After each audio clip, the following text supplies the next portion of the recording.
Well, good afternoon.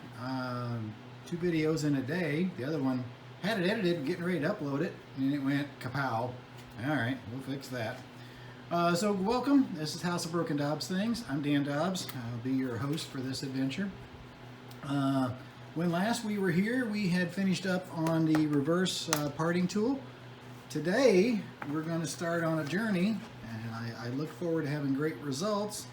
But we are going to start our adventure on the Igaging EasyView DRO, and we are going to not use this element. We are going to put a Touch DRO module on there to be our display. For those of you that are not familiar with that, this is a Touch DRO is basically it combines all of the disparate inputs. It works in conjunction with an application which you can display on your Android device, and then via Bluetooth you communicate what the scales are saying directly up to the module, and gives you a fully comprehensive DRO with, again, it's not professional, but it doesn't have a professional price either, but it still does extraordinarily well, especially for the home gamers like myself, people that are just learning to do some of this kind of work. So with that one, we're going to get started. I've tried to clean up the lathe as best I could. Well, I didn't spend as best I could. I just kind of knocked the chips off of it and then spent some quality time with it. In addition to that, we are going to do two scales at this juncture. I don't have any plans on putting one on the compound, just on the cross slide, and then obviously on the full length of the bed as well. So let's get this unboxed and we'll at least start sketching out what we're going to do. This is going to be multiple parts. This is not an easy adventure, at least on my initial thoughts. It's going to take a while to get everything lined up and keep it straight. So I will bring you back after I unbox it and show you what we kind of have in mind. Okay, now we have the contents of the box out. Let's take a look at what we got. First off, we have the reed head itself, which is just plugged in to the scale. They unplug. It's tied on right here, but it unplugs directly. And hopefully, if I ordered correctly, yep, a USB mini plug. So that's going to be fine. And that comes up later, and I'll explain what's going on there. The unit itself has two brackets on the end. One of the great things about these scales is, they come in a 6-inch, 12-inch, 24, 36. Well, not every lathe configures to that. Well, all you need to do is take off one of these end brackets, like right here, and this silver portion right here, you cut it to length with a hacksaw. No special anything. Just cut it to length and put the end cap back on it, and you're good to go. It is not encoded for a specific, it looks for the difference of where it is and where it is now. It does not have a specific ID of where it is at that point in time. So that's in there. There's a control head, a couple of mounting brackets. Surprisingly, two full sets of batteries that power up the reed head. By the way, these are fine just as they are. I'm going the next step up with a Touch DRO. But these work very nicely. If you have a small application like a drill press or something, you want to put it on the spindle, anything like that, they work great. I mean, I have no complaints. I've had Igagings on probably for 3 years now without really even a hiccup that I didn't cause. Here we have another mounting bracket. This one is intended to be on the back of the reed head right here. It bolts onto there and fastens. So you have a couple of different ways of mounting it, and I'll explain more about that later. Bag of small parts, obviously a wrench, and then this is meant to be a standoff display coming off the back of the unit, so you can actually hang it out there. And then the obligatory installation instructions. Now, the only things you really have to worry about on these is placement, and then making sure that your placement is square to the machine and level. Otherwise, you wind up with a reference error over a span of time. Now, will that be a deal breaker for everybody? No, but if you're really into precision, you're really going to want to knock that out and keep it square. Same is true for glass scales, no difference really. Just make it parallel and make it level, and then that way you have no reading issues as you go on. because the head wants to float on this rail here. There are little dust wipers in here to keep most of the chips out. I'm going to shield mine just because, why not? So that's the contents. Again, I am personally not supported or funded by the manufacturer Igaging in any way.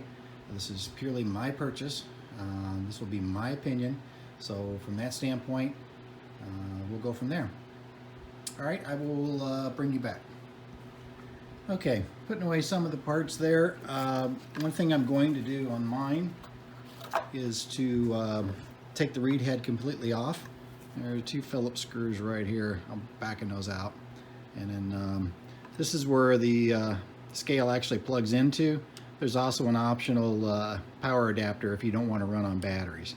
So I'm just going to take those out real quick. And I'll bring you back after that's done.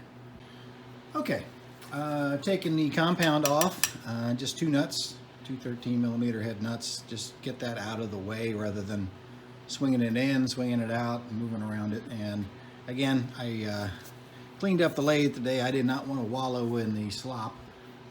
As far as I keep it oiled well, and anybody who knows lathe oil, whey oil is kind of sticky and gummy on purpose, so it just kind of tends to get, you know, everywhere and stay there. So from that standpoint, we are going to be looking at the cross slide right here, and we're going to be looking for a way to mount this thing. And again, it may not be just as it is now, but we did take the reed head off, so now we have it down to just the bare unit. Okay, so again, don't know, but one of the things you have is the ability to fasten the head here to the cross slide, or to the actual carriage, and then from there the cross slide is going to move back and forth. Well, all right, well, that's not totally obtrusive right there, because I really don't have a lot of options.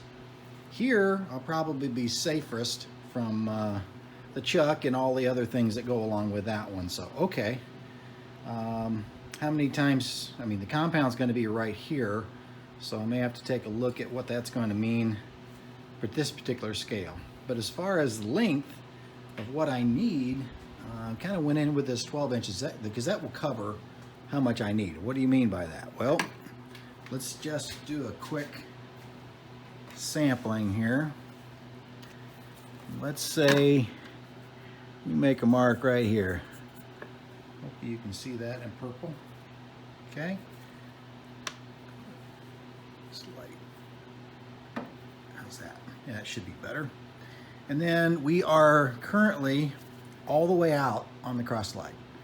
For those of you that aren't familiar with the Harrisons, when it's done, it's done. So right here, it's going to hit right up against this, and that is your full cross slide. Here's the parting tool right here. I mean, we are well past center. So from that standpoint, we're going to take a mark right there and right there, and then we're going to see how much travel we have in the cross slide. Okay, this will be going across. Let's take it all the way to its full. Now, it will unthread off of there. So what I mean by that, you will run off of the lead screw. So you just kind of have to take an idea and find out where you are. You'll feel it when it goes off. All you need to do, if you do, is just give it a little nudge to put it back onto the lead screw.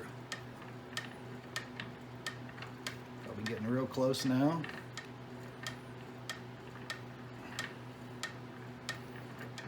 Yeah, it's starting to expose right there. It'll be any second now. There you go. It just stopped. Boom, boom, boom. Nobody's doing anything. Okay, so again, just give it a little snap, and we're back in again. Okay, there is zero chance I'm going to go that far back on this kind of a lathe. The throw, no. It's an 11-inch lathe. Not going to happen. Okay, so you can see. Hold on a second. I am way back there. So it's got way more travel than I can really use with the kind of throw, because from here down roughly 11 inch, no, that's just not going to happen. So that's okay, and we'll go from there. Now let's find out how we came out. So if we measured from here to here, how far is that? Well, let's see.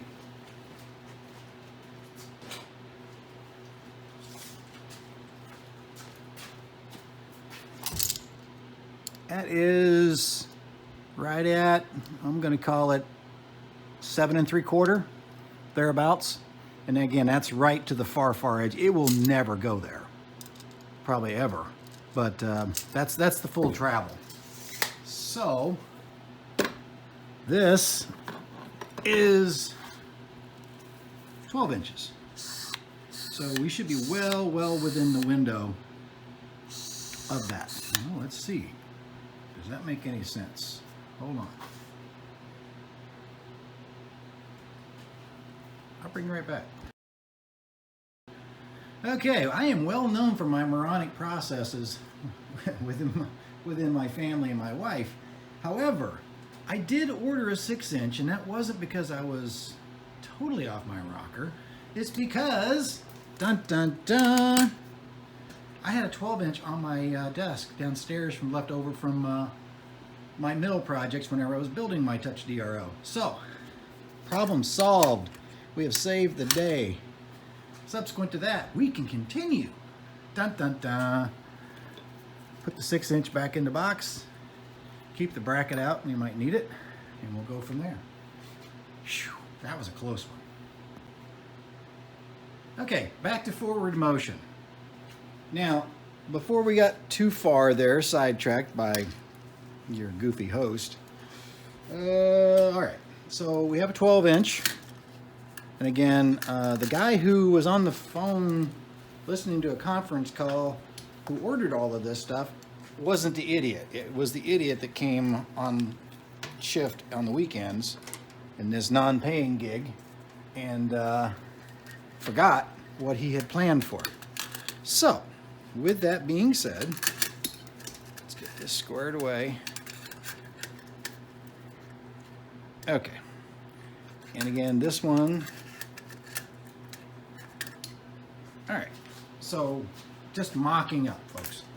All right. So, from there, we're going to have the reed head probably tucked safely in this space here. Probably down in here. Oh, look, there's a nice pocket. And it's going to be stable. All right. What we're going to do is we're going to probably attach, and again, this is all speculation, we're going to attach these brackets to the cross slide. So cross slide's going to move, and then the reed head is going to be stable. So it's basically going to push this through the reed head, and that's how we're going to function. You could do it either way. You can actually take the reed head, attach it to the cross slide, and make these fixed. Well, what am I going to fix them to? So that's kind of what I'm looking at. You can do it either way. It doesn't matter. As long as this is moved against this reed head in some way, shape, or form in a level, straight manner. And again, I've got a nice machine surface here that's going to be parallel all the way through. We'll have to take a look at how much space we have, and we'll go from there. But the reed head right here, it's going, and I say reed head like R-E-A-D, not a reed head like some other stuff. Okay, so from that, we'll fix this one here. We'll get these sized, and we will have to shorten. That's a given, because I've got more there than I have the ability, but that is not a problem with this setup. All right, so we will fix this one here, and this is the highlight, because working on the back of this one, that's not going to be any easier. But we'll get this one knocked out first, feel good about ourselves before we take on the big challenge. So these are going to be fastened here, and then the reed head's going to be fastened here, and let's see how that works out. I will bring you back. Okay, it's not a party until you start scrambling around for junk and stuff to start putting things in place. So, just give you an idea. This is a 1/4" key stock, and there's a 1/4" parallel in the back, and 1/4" thick parallel. So it's on plane with that machine surface front to back. So that's a 1/4", and you get an idea to see where the reed head is. I mean, that's not totally below, but it's not totally unobtrusive. And if you look carefully here, I've got screws in the back, which will be the mounting screws, and I've got them offset roughly about the thickness of whatever bracket material I come up with. The good part is kind of gives me an idea of the spacing, so it would be coming up and out ever so slightly. So that's not a big amount of drama because there's not much to it. And again, that's not setting perfectly square, but get the general idea. Let me see if I can make that better.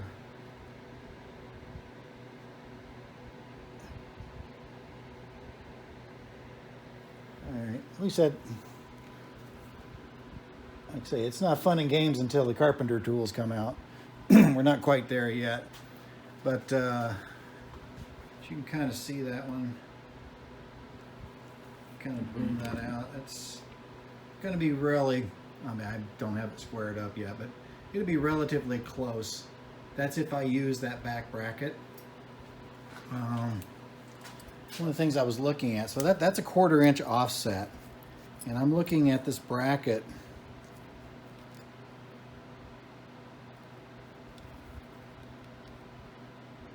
From the edge of it, it's about 385, so that meaning from the edge of the blade of the scale to the base here, it's about 385, and there's not a lot of real estate there.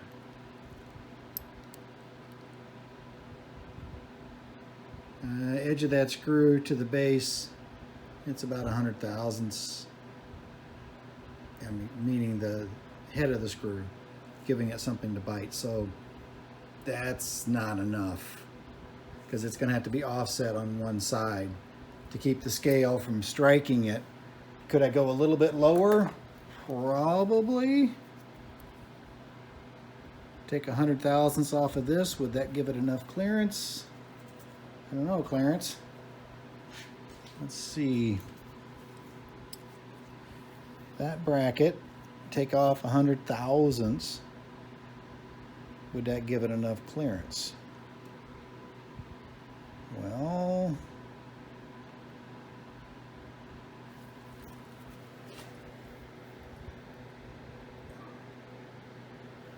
sorry for the hand. It's going to leave that sticking up quite a bit. I think it's going to be clear of the, pretty easily clear of the compound, but, and then the head obviously is going to stay right where it's at, so it's not going to cause any problems. It's really going to be probably, the head will be closer to that, where it's going to be ultimately. Okay, so that's where it would ride. I think even with this, take it down 100 thousandths and take 100 thousandths off the top. It's 200 thousandths, and we're 250. It might be close, but I don't know. We'll have to see. Okay, I will. All right, we'll just take the easy way first. I could start printing stuff and doing all kinds of fabbing and stuff, but that's okay. We took this bracket down about as far as we could to getting right at the edge of the bolt head, both sides, just so we would have it. One of the things I wanted to point out was at that level, you'd have pretty much good clearance. I want to take some of the rest of this down but you would always have that, and the majority of the time with where I'm at, it's probably going to be covered with the compound anyway. However, the other thing is when it's pulled up tight here, I've got 20 thousandths worth of clearance there, which that should be just fine because I'm looking to come in and set that flush, take off that rough edge. It would be just this little bit left. I mean, there is no load on this. It's just moving that scale back and forth. So again, this is just one idea. This is just the thought process around this. Here, maybe you can probably see a little better there. So compound will clear, no problem. The reed head is completely out of the way. Yep, it's not going to be anywhere near it. This would be the simple way of doing it. Okay, obviously the compound is not going to sit that way the majority of its life, so shouldn't be any problem. But when this is pulled up flush, it's going to give me a little bit of clearance. Again, I'm what do I got? I got 13 thousandths there.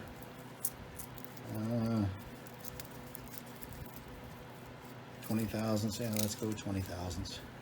Here, no problem. Oh, that was me. Okay, and I would leave this screw probably looking at a, I don't know, a 4 or a 10 by 25, 10 by 32 screw. Why 10 by 32? I don't know, I just like it. Anyway, so from there we would have that, and then we would set it as high as we could because we're kind of bottomed out right here.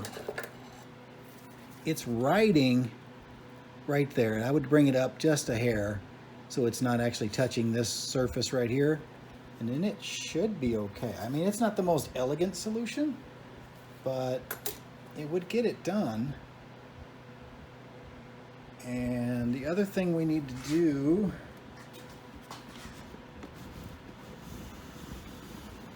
here is in the back, get this one secured and squared away, then we level it with the back one where we have a lot more room to play, and then shorten this. Looks like it's probably going to be about 2.5, maybe 3 inches can come off. And again, that'll be done with a hacksaw, no problem. But I think this would work fine. The trickier part is going to be making a bracket, but it looks like it only needs to come up from the base here, come up and make just ever so slight jog. I mean, as far as a radius, probably not much at all. We could probably mill that if we wanted to. And again, it's going to be bolted in position and it's not going to move. Probably, legitimately, it's going to sit right about there. Let me change your angle so you can see what it is that I'm looking at. So here's that little divot in the bottom. I would want to center that as much as I could, and then make a small little bracket to come up, and then mount it into position, and then make sure that it's level and square and parallel and all of that good stuff. I would expect that these brackets are probably not super high quality, so we'll see where we're going, but at least we'll not screw anything up too bad.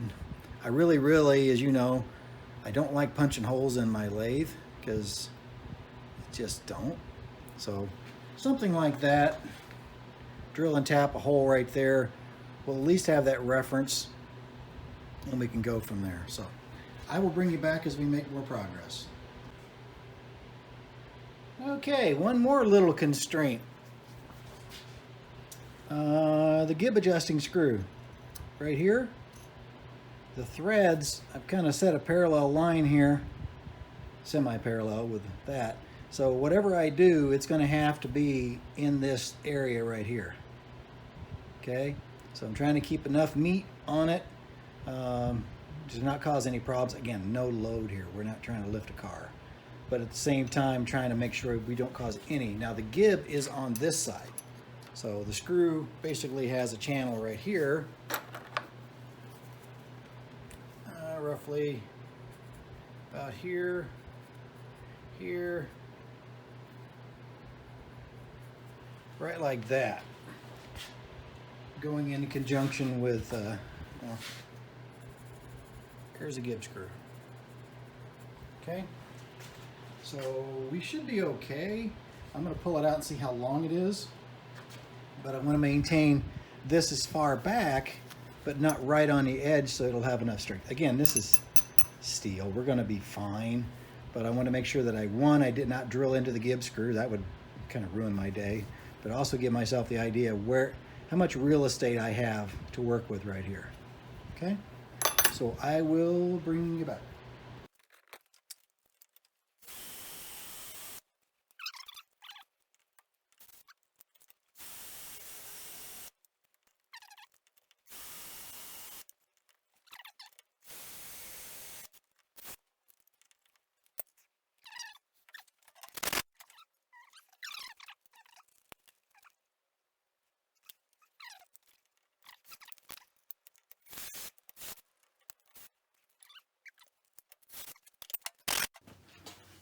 Still clears. Come on, knock that off. Okay, so that clears. So let me make a reference mark.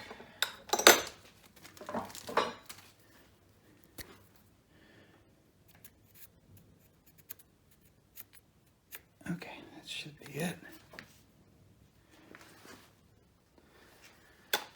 Okay, let me move you over.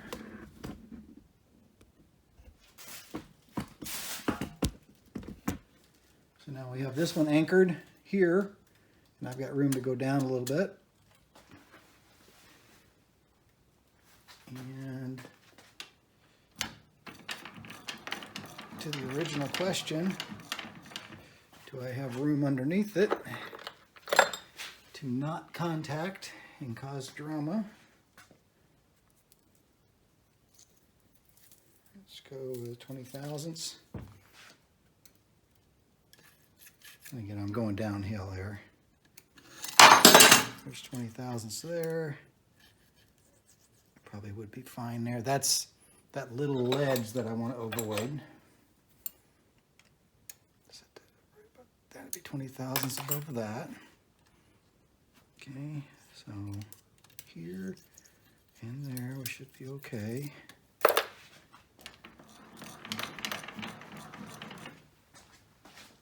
You can see it. This is that little ledge I talked about right there.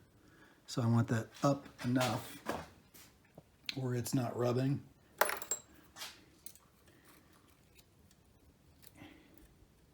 Again, we're running downhill in the back, but so that should clear that. So the edge of that, and I can take that up a little bit. That's not going to be a big drama, but I just want to make sure that initially it was okay.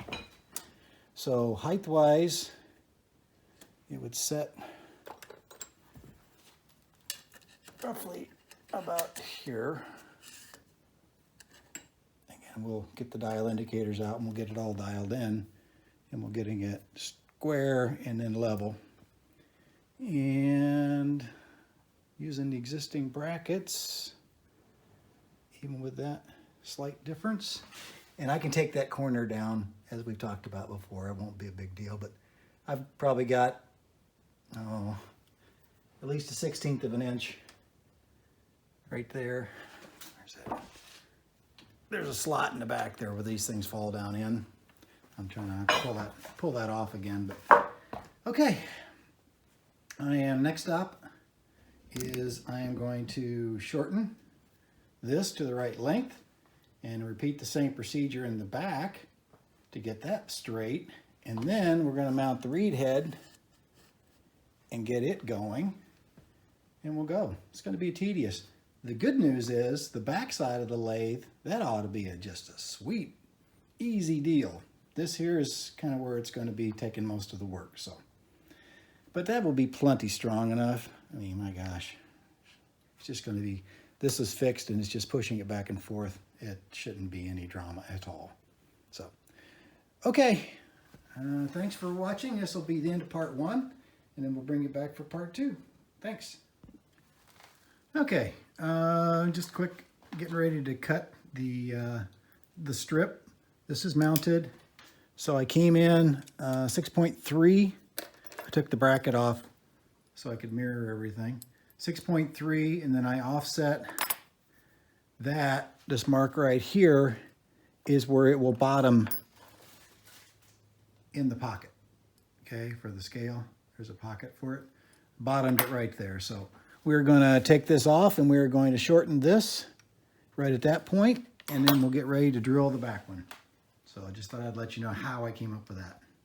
And that should be way more than ample space for anything. Okay, we'll bring you back. Okay, soft jaw in the front, aluminum in the back, just barely pinched it.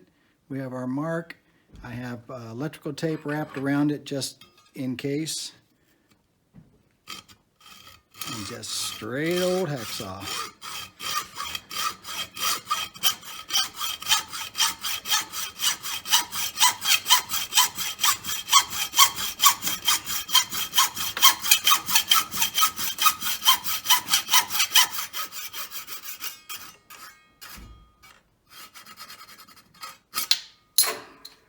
And there you have it. It will be perfectly fine now. All right, coming up next.